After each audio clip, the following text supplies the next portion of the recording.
আসসালামু আলাইকুম ওয়া রাহমাতুল্লাহি ওয়া বারাকাতুহু। দর্শক বন্ধুরা যে যেখান থেকে ভিডিও দেখেছেন সবাইকে জানাই মনোরম থেকে ভালোবাসা অভিনন্দন।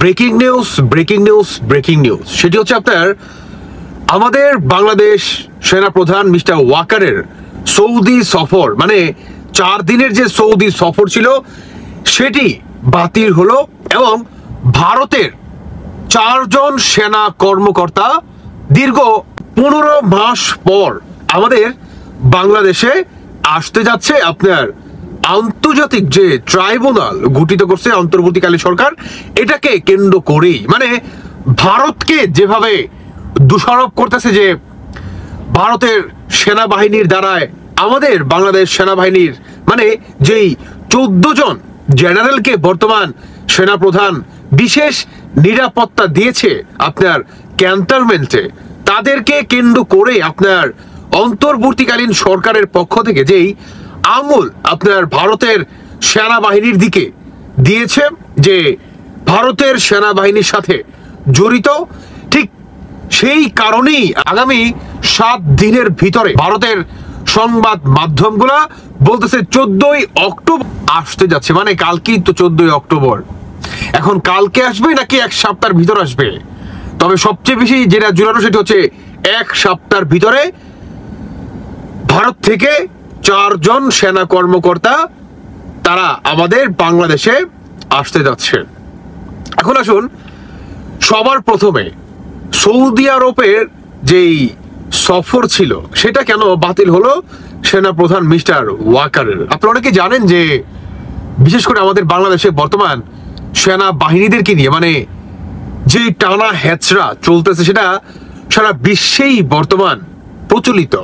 তারপর হচ্ছে নেক্সট যে সেনাপ্রধানের সফরের আসল উদ্দেশ্য কি ছিল। আপনারা জানেন যে সৌদি আরবে আমেরিকার মার্কিন ঘাঁটি আছে, তো আমেরিকার মার্কিন ঘাঁটিকে সৌদি আরবের সরকার সেখান থেকে সরিয়ে দিবে, তার বিপরীতে আপনার আদার্স অন্য কোনো দেশের সেনায়ন বা সেনাবাহিনী সেখানে আপনার মোতায়েন করা হবে। আর এটাকে কেন্দ্র করেই বিশাল একটা আপনার সুযোগ ছিল আমাদের বাংলাদেশের সেনাবাহিনীর জন্য, কিন্তু এটা আলটিমেটলি হারিয়ে ফেলছে আমাদের বাংলাদেশের সেনাবাহিনীর আজকের এই দিনের জন্য। তো এটা কতটুকু ভালো হলো, হ্যাঁ এটা কতটুকু ভালো হলো সারা বিশ্বে যেখানে আমাদের বাংলাদেশ সেনাবাহিনী আপনার চরম সুনাম রয়েছে, বদনাম নাই বলতেই চলে, সেখানে মানে এত বড় একটা সুযোগ মিস হয়ে গেল আমাদের বাংলাদেশের সেনাবাহিনীর জন্য। ভাবা যায় কই, ভারতের তো ছিল, আর আদার্স অনেক দেশেই আছে, তাদের দেশ থেকে তো নিচ্ছে না, তাদেরকে তো এই অফার দিচ্ছে না, কেন আমাদের বাংলাদেশ সেনাবাহিনীকেই দিল কেন? কারণ আমাদের বাংলাদেশের সেনাবাহিনীর সেই অ্যাবিলিটি রাখে, সেই যোগ্যতা আছে বিধায়ী আমাদের বাংলাদেশ সেনাবাহিনীকে এই অফারটাই দিয়েছিল।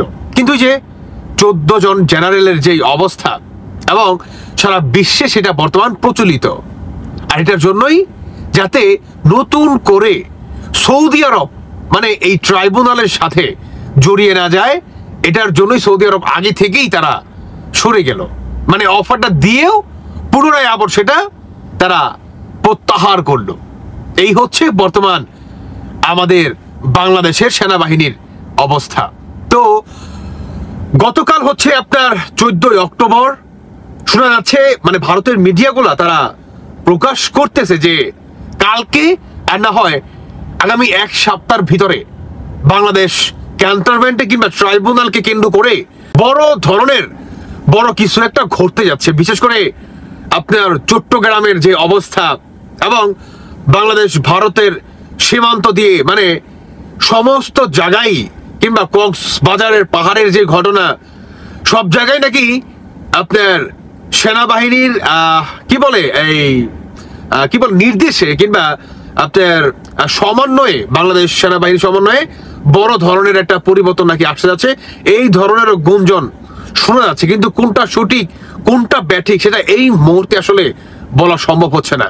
তবে এটা বাস্তব, আমাদের বাংলাদেশকে চারদিক দিয়ে একটা কালো মেঘ যে ঘিরে রাখছে সেটা আমরা স্পষ্ট বুঝতে পারতেছি। যে কোনো মুহূর্তে যে কোনো কিছু ঘটে যেতে পারে, আর এটার জন্যই আমার মনে হয় ব্যক্তিগতভাবে দুঃখ সাথে হলেও আমি আসলে বলতে বাধ্য হচ্ছি, সেনা প্রধান মিস্টার ওয়াকার, এটা সম্পূর্ণ দায়ভার আপনার উপর আসবে। আপনি যদি একটু মানে শক্ত হাতে বা একটু শক্ত হতেন, তাহলে আমার মনে হয় আজকের এই দিনটা আমাদের দেখতে হতো না, সম্ভবত সামহাও। দর্শক বন্ধুরা, আপনারা কি মনে করছেন? বাকিটা আপনাদের ব্যক্তিগত মতামত অবশ্যই জানিয়ে যাবেন। দেখা যাক কালকে কি হয়, কিংবা আগামী এক সপ্তাহের ভিতরে বড় ধরনের কিছু ঘটতে যাচ্ছে, সেটাই আসলে কি ঘটে। ভালো থাকুন সবাই, আল্লাহ হাফেজ, আসসালামু আলাইকুম।